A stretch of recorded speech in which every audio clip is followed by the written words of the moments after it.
Buenos días, tardes o noches, dependiendo desde qué lugar del mundo u hora estéis escuchando este podcast. Hoy, en Guerra Mental, vamos a hablar sobre las neuronas espejo. Su nombre es muy intuitivo, pero para quien no se haga una idea de su importancia y de cómo podemos aprovecharnos de ellas, vamos a dar una pequeña pincelada sobre lo que son. Las llevamos usando desde hace años, prácticamente desde que nacemos, pero ser conscientes de ellas nos ayudará a hacerlas jugar a nuestro favor. Las personas funcionamos desde nuestros inicios por imitación. Así es como aprendemos lo más básico en nuestras vidas. Desde hace miles de años, un neandertal pequeño veía cazar al adulto y él aprendía a cazar. Hoy en día, un niño ve a un adulto usar una tablet y al poco tiempo ya la sabe usar. Nadie les ha explicado nada en concreto, pero las neuronas espejo están haciendo su función. Aprender por imitación, como si de un espejo se tratara. Además de esto, estas neuronas también hacen de espejo ante sentimientos. Si vemos a alguien triste, nos sentimos tristes. Si vemos a alguien reír sin parar, nos induce a la risa. Si vemos a alguien bostezar, bostezamos. Lógicamente, esto no son matemáticas y no va a pasar el 100% de las veces. Dependerá también de nuestro estado anímico, más susceptible o menos en ese momento, y demás factores. Pero a nivel general, ¿quién nos ha contagiado de los sentimientos de los demás? De nuevo, entran en funcionamiento las neuronas espejo. De hecho, gracias a esta función, podemos empatizar con los demás, socializar o intuir cómo reaccionará una persona, ya que podemos sentir su rostro, sus gestos, su forma de hablar, y sentir si está enfadado, contento. Como dato curioso, y para ver que esto está contrastado científicamente, vamos a ver más sobre su descubrimiento.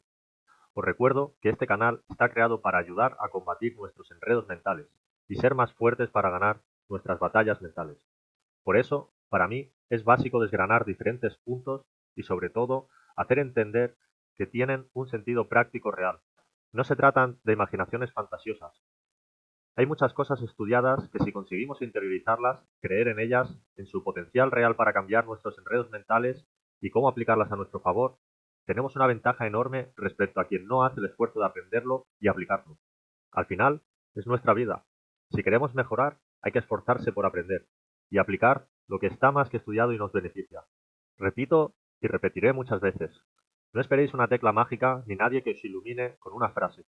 Sé lo que es estar en un pozo sin salida, y solo se sale picando piedra día a día. No hay truco.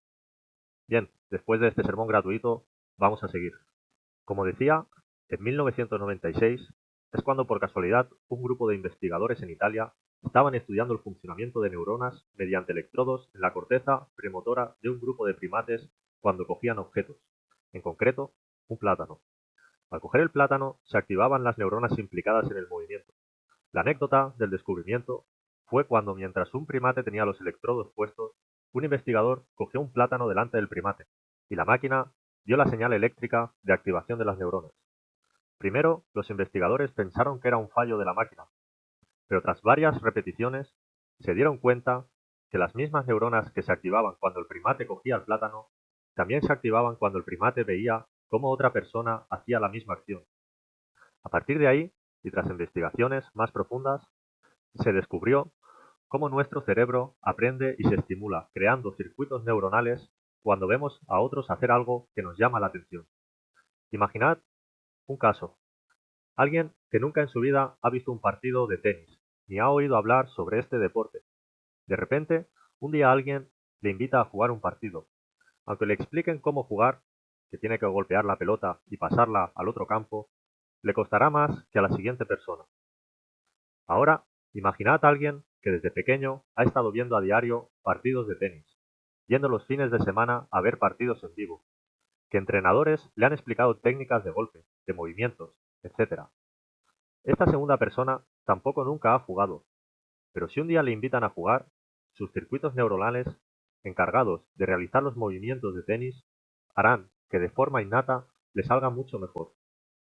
Lógicamente, no será una estrella el primer día, y los dos tendrán que aprender, pero está demostrado que la segunda persona tiene creados unos circuitos neuronales que la primera los desconoce.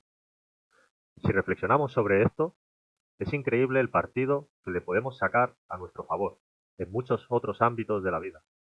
Hay que tener en cuenta que se activan tanto si vemos a alguien realizar una acción o cuando nosotros la realizamos. Por eso, nosotros mismos podemos influirnos positiva o negativamente mediante la repetición. Aprendemos de los demás, pero también de nosotros. Todos y todas tendréis algún campo en vuestra vida en el que se os da bien, por pequeño que sea.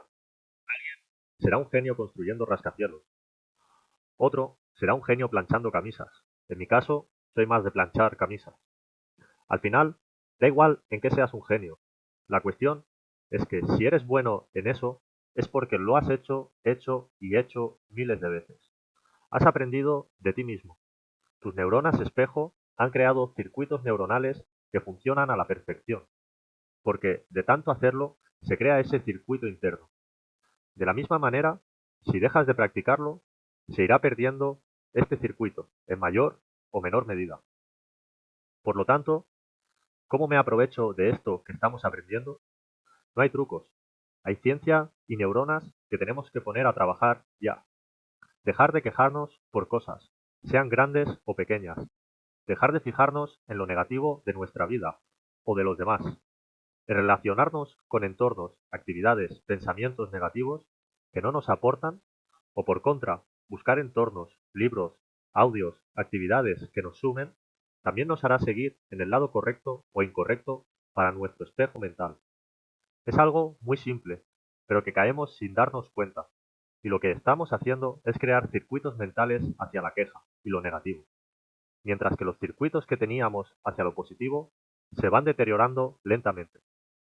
Hay que mentalizarse en cambiar las actitudes de queja y de fijarnos en lo negativo.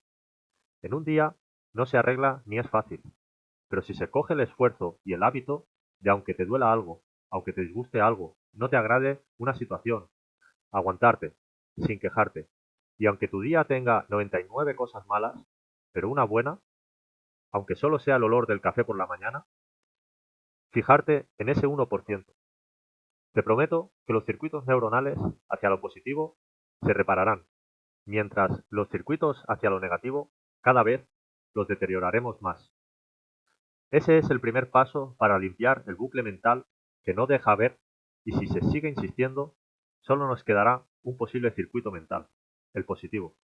Existen estudios que dicen que estas neuronas se empiezan a activar a los 3 meses de vida, con lo cual, si no sabemos gestionarlas correctamente, posiblemente llevemos muchos años de atraso. Así que cuanto antes se empiece a gestionar correctamente, antes ganaremos. Para demostrar un poco más su valía, es curioso saber que ya existen terapias de rehabilitación neuronal para pacientes con accidentes cerebrales, los cuales han perdido en gran parte funciones relacionadas con movilidad, por disminución en circuitos neuronales, y que gracias a la estimulación del cerebro mediante realidad virtual, haciendo creer al cerebro que estamos realizando un movimiento, conjuntamente a estímulos eléctricos en extremidades afectadas, se ha logrado con la constancia y perseverancia en el tiempo que el cerebro ponga de nuevo esos circuitos en funcionamiento, mejorando así la movilidad de pacientes, siempre hablando de daños cerebrales reversibles y no de falta de movilidad por roturas de la médula. Como otro caso anecdótico y que nos puede hacer reflexionar sobre la importancia de esto, son diversos estudios en los que se relaciona la falta de neuronas espejo con el trastorno del espectro autista, ya que por la dificultad en la imitación y aprendizaje y empatía por falta de interpretación de los estados anímicos con los demás, se ve cierta correspondencia. Este es un punto sobre todo para reflexionar sobre la posibilidad en estos casos y hacernos ver su función. Todo y que quiero resaltar que los estudios existentes no son concluyentes y hay discrepancias en los resultados. También remarcar que el autismo es mucho más amplio que las 4 pinceladas que podamos dar aquí y que además existen muchos grados distintos y no se puede englobar todo en uno. Espero que el podcast de hoy os sirva para reflexionar sobre herramientas que tenemos en nuestra mente y que podemos potenciar para elevarnos al siguiente nivel. Nos vemos en el próximo podcast.